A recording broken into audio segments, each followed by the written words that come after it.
So hi guys, welcome to edu Verma. I hope you all are good. So guys, इस video में हम static GK के another important topic biodiversity hotspot और biosphere reserve को detail में discuss करेंगे with my hand written notes. Guys, जो मेरे इन दोनों टॉपिक के हैंड रिटन नोट्स हैं वो मैंने नवीन सर के नायक बैच के स्टैटिक जीके के वीडियोस लेक्चर्स के बेसिस पे बनाए हैं एंड उसमें मैंने कुछ एडिशनल इंफॉर्मेशन भी ऐड की है। I hope you will like it. So without any further delay let start. So biodiversity hotspot होता क्या है? प्लेसेस होते हैं where different species of animals, fauna and different species of plants, flora found किए जाते हैं अबंडेंस में। Abundance का मतलब होता है लार्ज क्वांटिटी में। मेजरली मोस्टली फाउंड होते हैं ट्रॉपिकल रीजन्स में इंडिया के। अगर हम आज की बात करें तो there are total 4 biodiversity hotspot in India presently. पूरे वर्ल्ड की बात करें तो there are total 36 biodiversity hotspot. जो टर्म था ये बायोडाइवर्सिटी हॉटस्पॉट वो कॉइन किया था नॉर्मन मेयर्स ने। कब किया था? 1988 में। अब हम बात करते हैं कि वो जो 4 बायोडाइवर्सिटी हॉटस्पॉट है वो कहाँ कहाँ है।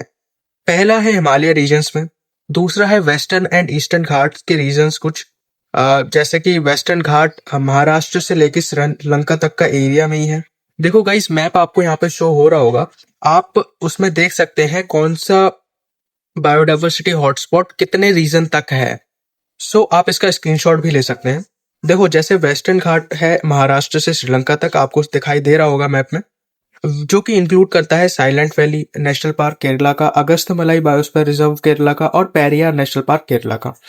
और जो ईस्टर्न घाट है उसमें बहुत कम ऐसे रीजन्स हैं जो कि बायोडाइवर्सिटी हॉटस्पॉट है, तो हम प्रायोरिटी जो है वेस्टर्न घाट्स को देंगे।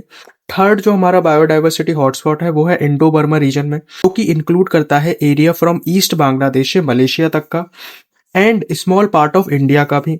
फोर्थ और लास्ट है हमारा सुंडालैंड, जो कि इंक्लूड करता है थाईलैंड, मलेशिया, इंडोनेशिया, सिंगापुर और इंडिया के अंडमान एंड निकोबार आइलैंड को।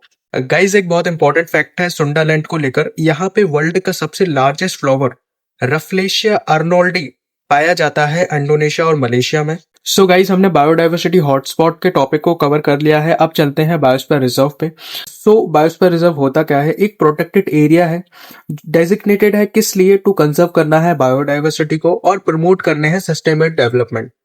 इंडिया के पास टोटल 18 बायोस्फीयर रिजर्व्स हैं और उन 18 बायोस्फीयर रिजर्व में से 12 बायोस्फीयर रिजर्व पार्ट है यूनेस्को के एमएबी प्रोग्राम में, जो कि स्टैब्लिश हुआ था 1971 में यूनेस्को के द्वारा। एमएबी का फुल फॉर्म है मैन एंड बायोस्फीयर। गाइज, अब आप सोच रहे होंगे ये एमएबी, यूनेस्को एमएबी है क्या? तो मैं आपको बताऊं, एमएबी एक इंटर गवर्नमेंटल साइंटिफिक प्रोग्राम है जो एम करता है कि साइंटिफिक बेसिस एस्टेब्लिश करनी है। किस लिए? To enhance relation between people और एनवायरनमेंट के बीच, जो कि लॉन्च हुआ था 1971 में। जो ईच बायोस्फीयर रिजर्व है हमारा वो 3 जोन में बटा हुआ है। 3 जोन कैसे? मान लो ये एक बायोस्फीयर रिजर्व है, जो सबसे अंदर का एरिया है ना उसको कहते हैं कोर जोन या कोर सेक्टर, जहां पे स्ट्रिक्ट रेगुलेशंस होती हैं, मतलब कोई भी ह्यूमन एक्टिविटीज अलाउड नहीं होती वहां पे। पूरा रीजन जो है एनवायरनमेंट के लिए है।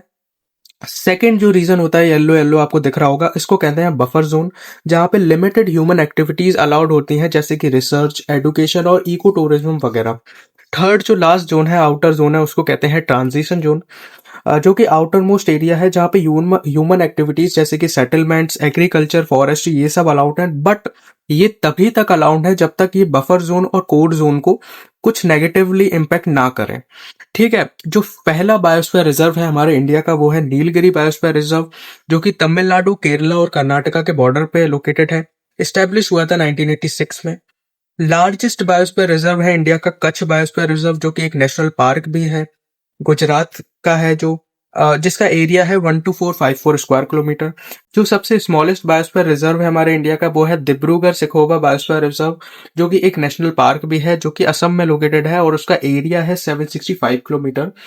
इंडिया का फर्स्ट मरीन बायोस्फीयर रिजर्व है gulf of Mannar biosphere reserve, जो कि तमिलनाडु में लोकेटेड है और उसका एरिया है 10,500 किलोमीटर।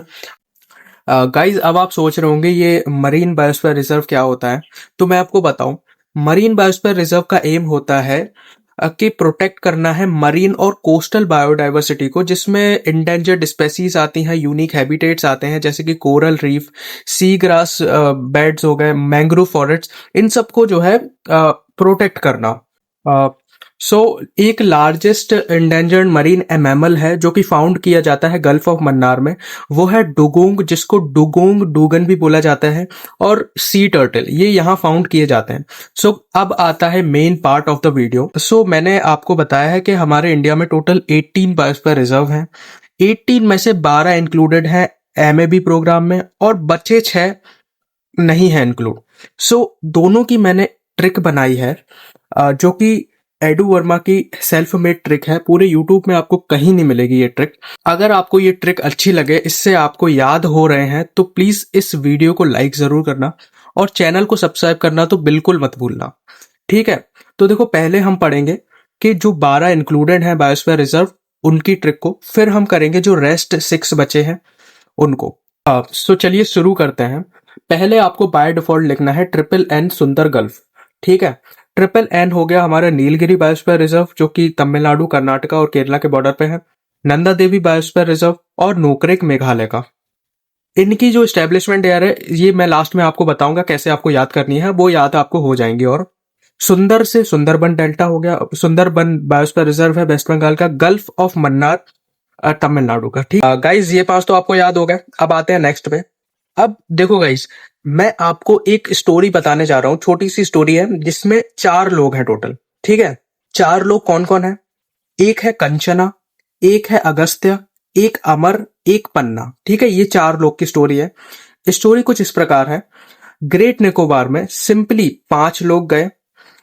वहां पे क्या हुआ, कंचना ने अगस्त्य को मलाई खिलाई, ठीक है। फिर इसके बाद अचानक अमर ने और पन्ना ने भी बोला कि भाई मलाई तो मुझे भी खानी है। देखो, एक वर्ड से कितनी इंटरेस्टिंग हो गई पूरी trick. Great Nicobar Andaman and Nicobar में है। सिंपलीपल उड़ीसा, 5 लोग गए। पंचमरी मध्य प्रदेश। कंचना ने कंचनजंगा सिक्किम। अगस्त को मलाई खिलाई, केरला की है। अचानक अमर और पन्ना ने कहा कि मुझे भी मलाई खानी है। अचानक मार अमरकंटक एमपी छत्तीसगढ़ की है। और पन्ना नेशनल पार्क, जो कि बायोस्फीयर रिजर्व भी है, मध्य प्रदेश का। मात्र आधे मिनट में आपको जो बायोस्फीयर 12 इंक्लूड है यूनेस्को के एमएबी में, वो याद हो गए। अब बात करते हैं ना, जो 6 बायोस्फीयर रिजर्व हैं जो कि इंक्लूड नहीं है एमएबी प्रोग्राम में, तो उसकी एक ट्रिक है। देखो, जैसे कि इस वाली ट्रिक में 4 लोग थे, तो जो नॉट इंक्लूडेड है 6 बायोस्फीयर रिजर्व, उसमें 3 लोग हैं।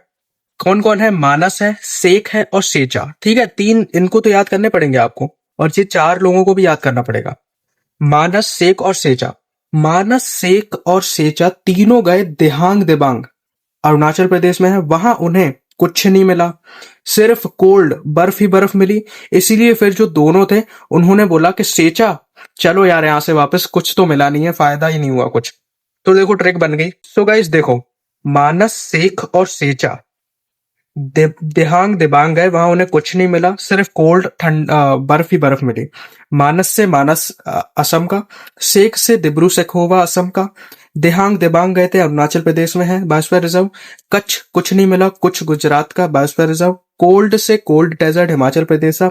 फिर लास्ट में दोनों ने बोला सेचा चलो यार, सेचा चलम हो गया आंध्र प्रदेश का। सो गाइज ये भी आपको देखो याद हो गई। सो गाइज अब बात करते हैं कि इनके स्टैब्लिशमेंट ईयर को कैसे याद करना है। देखो गाइस, आपको 1986 के नीलगिरी बायोस्फीयर रिजर्व को याद करना है। 1994 के सिंपलीपल उड़ीसा को याद करना है। 2005-2011 अचानक मार और पन्ना को याद करना है। और 1989 के मानस असम को याद करना है, ठीक है। बाकी कैसे याद होंगे मैं आपको बता रहा हूँ ना। आपको ऐसे ही लिखना है जैसे मैंने लिखा है, ट्रिपल एन सुंदर गल्फ और ये पूरी ट्रिक।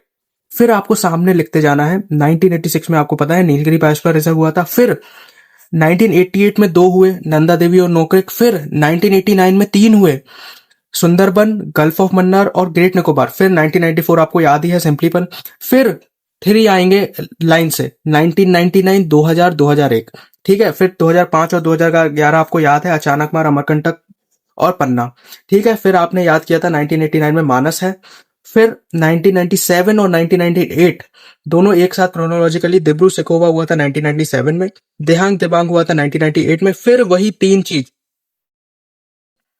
2008 में हुआ, कच्छ का गुजरात बायोस्फीयर रिजर्व एस्टेब्लिश। 2009 में हुआ कोल्ड डेजर्ट हिमाचल प्रदेश का एस्टेब्लिश। सेचाचलम हुआ 2010 में एस्टेब्लिश। सो गाइस हो गए ना याद आपको। अब देखो गाइस, जो पन्ना नेशनल बायोस्फीयर रिजर्व है, वो ऐड हुआ था अभी रिसेंटली, यूनेस्को के एमएबी में ऐड हुआ 2020 में। ठीक है, पहले सिर्फ 11 ही ऐड थे, 2020 से 12 हो गए ऐड। अब देखो गाइस, मध्य प्रदेश के 3 बायोस्फीयर रिजर्व हैं। एक है पन्ना, एक है अचानक अमरकंटक, और एक है पंचमरी। ठीक है, ऐसे ही असम के भी 2 हैं, एक है मानस बायोस्फीयर रिजर्व और एक है Dibru Saikhowa biosphere reserve. So guys, यही था पूरा टॉपिक बायोडाइवर्सिटी हॉटस्पॉट और बायोस्फीयर रिजर्व का। सो गाइस देखो, अगर आपको इन दोनों टॉपिक के खुद से हैंड रिटन नोट्स नहीं बनाने तो कोई प्रॉब्लम नहीं है। जो मेरे हैंड रिटन नोट्स हैं, ये बायोस्फीयर रिजर्व के 1 और 2 पेज, और बायोडाइवर्सिटी हॉटस्पॉट का 1 पेज, और वो ट्रिक वाला भी पेज, ये टोटल 4 पेज का पीडीएफ आप मुझसे ले सकते हैं free of cost. Description box में मेरा डायरेक्ट व्हाट्सएप लिंक है, उस लिंक पे आप क्लिक करेंगे तो मेरे डायरेक्ट व्हाट्सएप पे रिडायरेक्ट हो जाएंगे। वहां आपको मैसेज करना है और मैं आपको ये 4 पेज का पीडीएफ प्रोवाइड कर दूंगा टोटली फ्री में। बस आपको करना क्या है, चैनल को सब्सक्राइब करना है, वीडियो को लाइक करना है, और मेरा इंस्टाग्राम पेज भी फॉलो करना है जिसका लिंक डिस्क्रिप्शन बॉक्स में है। और मुझे कुछ नहीं चाहिए गाइस। नेक्स्ट वीडियो में हम स्टैटिक जीके के another important topic wild life sanctuary को डिटेल में डिस्कस करेंगे, जैसे कि हमने इनको किया है। So thank you very much guys, good bye, have a nice day.